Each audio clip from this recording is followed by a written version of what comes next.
Now, anti-whaling campaigners are cautiously celebrating news that the Japanese whaling fleet has suspended its hunt in the Antarctic. The development is said to be linked to the protest action being undertaken by the Sea Shepherd Conservation Society. For more, Australian Greens leader Bob Brown joins us now from Hobart. Senator Brown, good morning.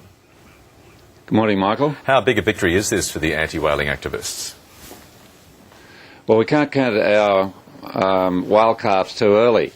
I've just heard that the Nishan Maru, the so-called mother whaling ship, the centre of the slaughter, has turned around 180 degrees south of South America and is coming back into the Pacific Ocean. That's coming from Sea Shepherd. So there's some game plan afoot here. We've heard from a Japanese official that they're suspending whaling for the year, and whether this means that instead of going into the Atlantic, that whaling fleet is going to head back to Tokyo, we won't know for the next 4 or 5 days, according to Paul Watson, the captain of the Sea Shepherd crew. So, based on that information, this news could be something of a false dawn, that the whaling may still be on in the Antarctic. Look, all the pointers are that the whaling fleet is really in great distress, Michael, and that they've abandoned whatever they were doing.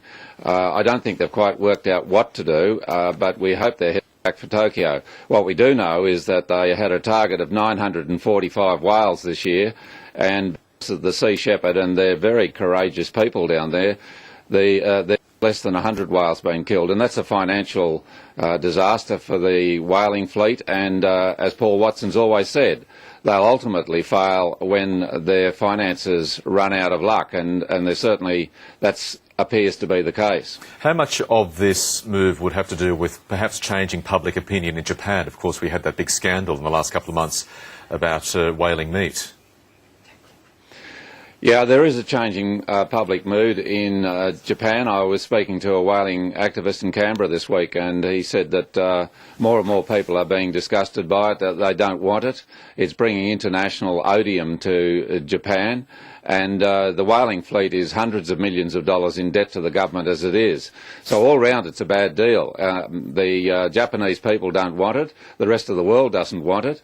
It's running at a financial loss. And it's always been predicated on the big lie of being a scientific exercise. So Japan's losing all around over it. And I think what we'll all be hoping, along with Sea Shepherd, is that they've decided to cut their losses and go home. But we can't presume that just yet. OK, Bob Brown, there's a few things we want to raise with you this morning. There's been a somewhat lively debate on the program about ATM fees, an issue I know was very close to your heart, on the back of that report showing more than $700 million of fees is paid by Australians each year. The Bankers Association is taking issue with the legislation the Greens are putting up in Parliament next week to limit ATM fees, essentially claiming it's going to backfire and lead to more people paying more ATM fees. How would you respond to that?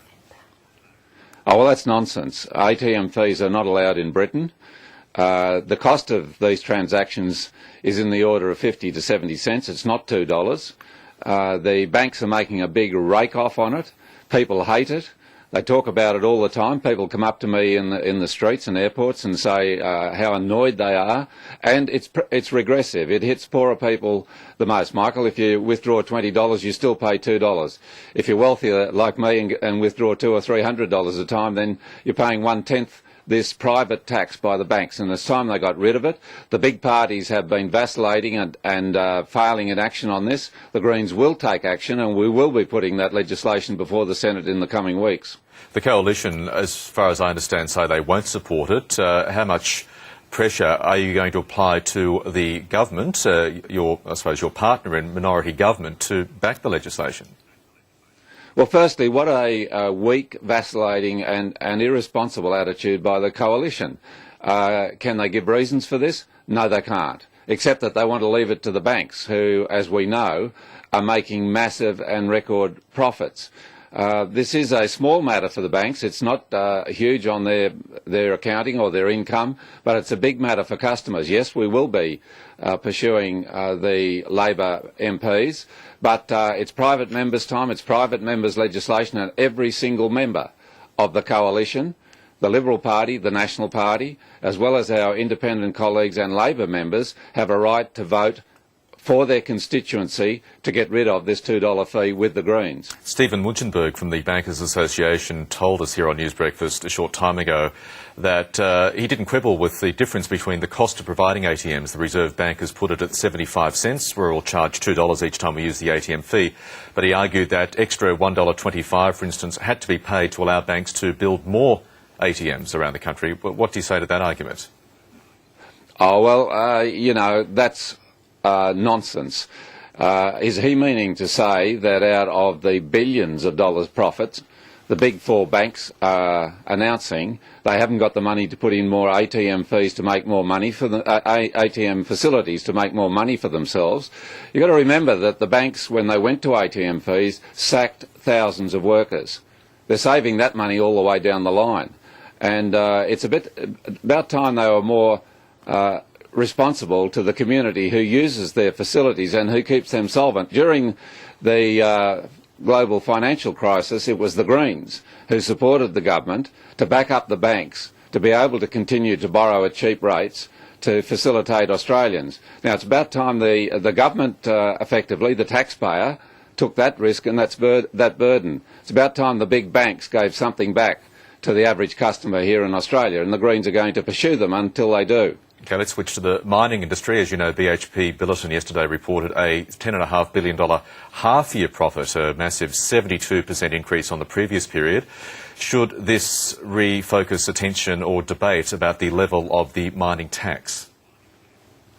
It must do, Michael. We also know from the Treasury figures now that the back down by the Gillard government, that's Mr Ferguson, Swan and Gillard negotiated this with the big banks behind closed doors in the period running to the last election, has given the big mining corporations on this occasion $60 billion that should be in the public purse over the next 10 years. Now that's $60 billion that's not available for high-speed rail, for housing, for a national insurance program for disabilities, for helping aged care and getting people who are working in that arena a fair wage and so on. And $6 billion a year. Now, those resources belong to the Australian people. And this mining super profits tax needs to be looked at again by the Gillard government. I'll be pursuing the Prime Minister and the Treasurer over that. But where is the opposition here? They're not going to charge $1. They want to withdraw even the half-hearted mining tax that the Gillard government's come up with. And so the real problem here is Tony Abbott and Joe Hockey, who won't allow these miners to make these massive windfall profits, much of which goes overseas, with nothing left for Australia's future and its infrastructure. That's irresponsible, and it's time Tony Abbott and Joe Hockey thought about this again in the nation's future interest. Senator Bob Brown in Hobart, thank you very much for your time this morning. Thanks, Michael.